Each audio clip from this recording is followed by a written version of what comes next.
Tonight, on Be Something Wonderful, how to create your own reality the Neville Goddard way. Part 1 of 2. I am your host, Tom Kieran, and this is the Be Something Wonderful studio of higher consciousness, where we help you level up and become the best version of yourself.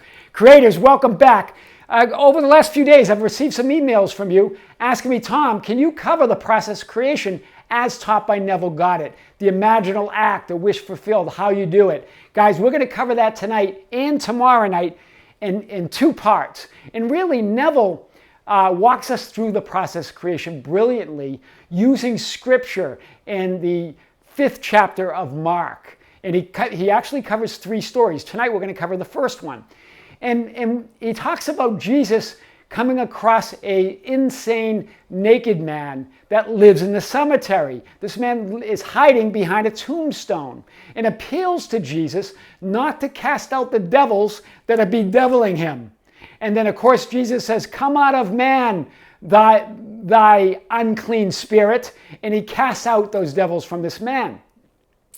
So what does this man represent? This man represents your limiting beliefs. We hide behind the tombstone as our limiting beliefs. Here it is. This is you hiding behind the tombstone. There it is, rip. And those are your false and limiting beliefs. We hide behind this 3D reality, these beliefs that we believe are so real. Right? Remember, we talked about all beliefs as being limiting. Instead of believing in that dimensionally larger world, that 4th dimension, or that dimensionally larger you, we believe in these beliefs that limit us. So this is what that naked man in the cemetery represents. And then what Neville basically says is that we're living among the dead. That's where that naked insane man was living, in the cemetery among the dead. Among what are the dead? Your false limiting beliefs. They're dead thoughts. They're dead beliefs. Hear this.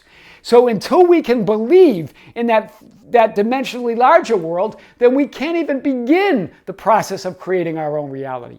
So here's what Neville says. You cannot expose that belief of yours to the light of reason and have it live. So Jesus, in this case, represents that dimensionally larger reality, that 4th dimension, that new thought, that larger you, that higher you, that self with a capital S. And then when your dead thoughts face that light of Jesus, that higher dimension, they cannot live. You cannot expose that belief of yours to the light of reason and have it live. So Jesus cast them out, or that 4th dimensional thought, or that 4th dimensional reason cast out those old false beliefs, right? And so it's cast out of your mind, all those things that bedeviled you. This is what Neville says.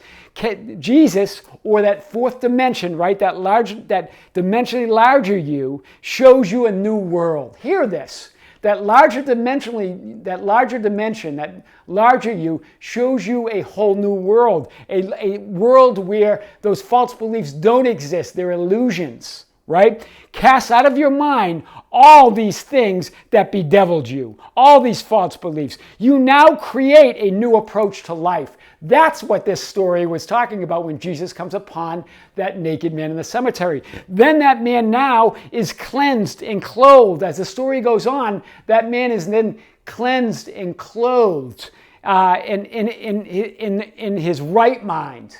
And he sits with the knowledge at the foot of Jesus in his right mind. It's not now he's clothed in his right mind, and now he's prepared to resurrect the child from the dead. What's the resurrection? It's your desires that you've been covering up, that you haven't pursued because of your dead thoughts, because of your dead beliefs.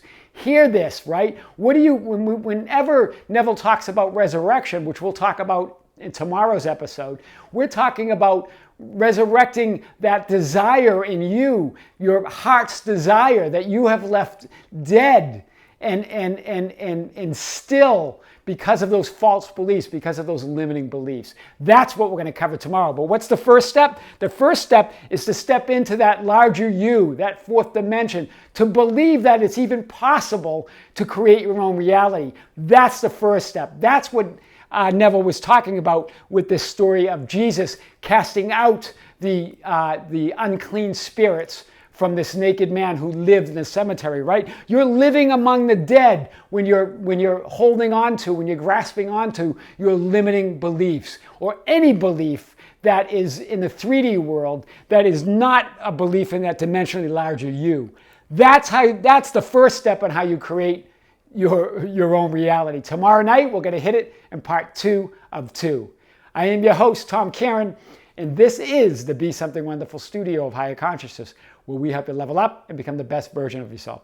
Don't forget to subscribe, hit the notification button, and like and share our videos. That's how we get our message out. Hit us up on Facebook at Be Something Wonderful, on Instagram and Twitter at Tom Caron, at our website at tomcaron.com, at BeSomethingWonderful.com, or write me anytime at info@BeSomethingWonderful.com. I would love to hear from you. Until tomorrow night, until next time, with great love, talk to you soon.